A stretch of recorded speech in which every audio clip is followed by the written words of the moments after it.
திருப்புகழ்கள் 1300 சொச்சம் திருப்புகழ் இருக்கு.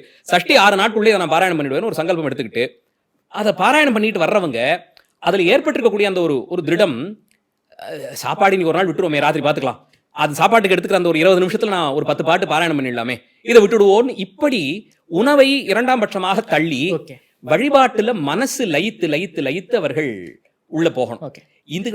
இப்படித்தான் இந்த உணவு தவிர்ப்பதெல்லாம் வந்து இன்னும் தருமபுராதீனத்திலே சன்னிதானங்கள் சாப்பிட மாட்டாங்க, யார்ட்டையும் பேசவும் மாட்டாங்க.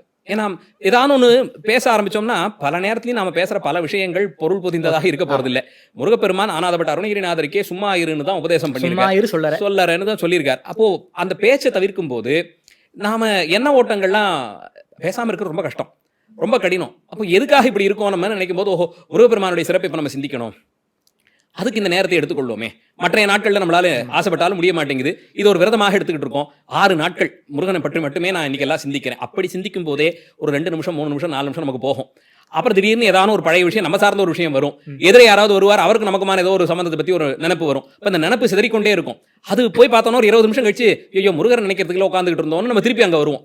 இப்படியெல்லாம் பழகி பழகி ஒரு வருஷத்துல 6 நாட்கள் எல்லாமுமாக இருக்கக்கூடிய அந்த பரம்பொருளுக்கு என் வாழ்க்கையை தான் கடமையா ஏற்று நடத்துறாருன்னு நான் யாரை நம்புறேனோ அந்த பெருமானை நினைப்பதற்குன்னு ஒரு காலமா. இன்னும் சிலர் உறங்கா நோன்பு இருந்ததெல்லாம் பற்றி குறிப்பு உண்டு.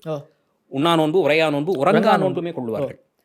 அடியனுடைய பாட்டனாரெல்லாம் ஒரு 6 நாள் முழுக்க இல்லை, ராத்திரி ஒரு 12-1 மணி ஆகும் பாராயணம் எல்லாம் பண்ணிட்டு அவங்க படுக்கிறதுக்கு. மறுபடியும் காத்தால எப்பயும் போல 5 மணிக்கு கழிச்சிருவாங்க. இந்த ஒரு 6 நாட்கள் பாத்தீங்கன்னா ஒரு நாளைக்கு ஒரு 5 மணி நேரம் தூங்குறது, இது அந்த அளவுல தான் இருக்கும். அது சில நேரத்துல தன்னையும் மீறி போய் தூங்கின காலம்லாம் உண்டுன்னு சொல்லுவாங்க. அந்தபடிக்கு எவ்வளவு முடியுமோ அவ்வளவு தூரத்திற்கு இறைவனோடும் முருகப்பெருமானுடைய சிறப்புகளை சிந்திப்பதிலும் முருகனடியார்களோடு சேர்ந்து இருப்பதும் முருகனுடைய ஆலயங்களை தரிசிப்பதும் அங்க நடக்கக்கூடிய அபிஷேகம் அர்ச்சனை முதலிய காரியங்களிலே ஈடுபடுவதும், முடிந்தால் அங்கே ஏதாவது யாருக்கும் தொந்தரவு இல்லாத தொண்டு செய்யறது, இது மாதிரியான காரியங்களிலே ஈடுபட்டு முருகா நீ எனக்கு பண்ணின அத்தனை நன்மைக்கும் நான் எவ்வளவும் பண்ணினாலும் தகுன்னு மனசறிந்து நாம பண்ணின பாவத்துக்கே முருகப்பெருமான் நம்மளை இவ்வளவு காப்பாற்றி கொடுத்துருக்காரே, என்ன நிலைமையில நம்ம இருந்திருக்கணும், நம்மளை இவ்வளவு வசதி விட்டுருக்காரேன்னு அவரை கொண்டாடுவதற்கான ஒரு காலமாகத்தான் பார்க்கிறோம். நான் எனக்கு வந்து ஆஃபீஸ் இருக்கு, அதனால நான் காலையிலேருந்து சாப்பிட போறது இல்லை.